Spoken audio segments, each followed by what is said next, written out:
അസ്സലാമു അലൈക്കും പ്രിയ സുഹൃത്തുക്കളെ, എൻ്റെ സബ്സ്ക്രൈബേഴ്സ് എല്ലാവരും, എൻ്റെ ഈ വീഡിയോസ് കാണുന്ന എല്ലാവരും ഈ അസ്മാഉൽ ഹുസ്ന പതിവാക്കിയാൽ ഒരു ദിവസമെങ്കിലും മഗ്‌രിബ് നിസ്കാര ശേഷം ഒരു പ്രാവശ്യമെങ്കിലും നിങ്ങളെ വീട്ടിൽ പതിവാക്കി അത് നിരന്തരം ഓതിയാൽ നിങ്ങളുടെ മക്കൾക്കോ നിങ്ങൾക്കോ എന്ത് അസുഖമുണ്ടെങ്കിലും അത് പെട്ടെന്ന് തന്നെ ശിഫയാകാൻ വേണ്ടി നല്ലൊരു മരുന്നാണ് അസ്മാഉൽ ഹുസ്ന.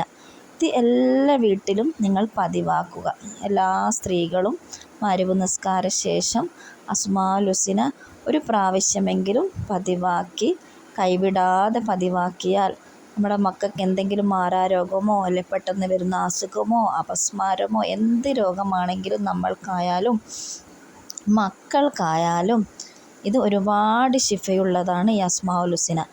അസ്മാഉൽ ഹുസ്നയിലെ ഓരോ വാക്യങ്ങൾക്കും പല പല പല ഗുണങ്ങളും ഉണ്ട്.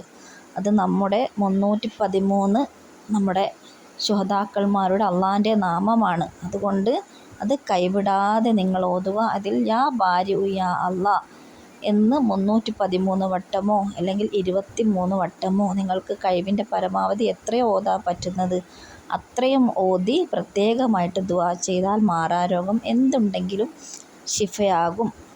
എല്ലാവരും ഇത് വീട്ടിൽ കൃത്യമായി ഓതി ഇതേപോലെ ചൊല്ലി നിങ്ങൾക്ക് അള്ളാഹുവിനോട് 2 കൈയും നീട്ടി ദുആ ചെയ്താൽ പെട്ടെന്ന് തന്നെ മാറാരോഗങ്ങൾ ശിഫയാകും. ഓക്കെ, അസ്സലാമു അലൈക്കും.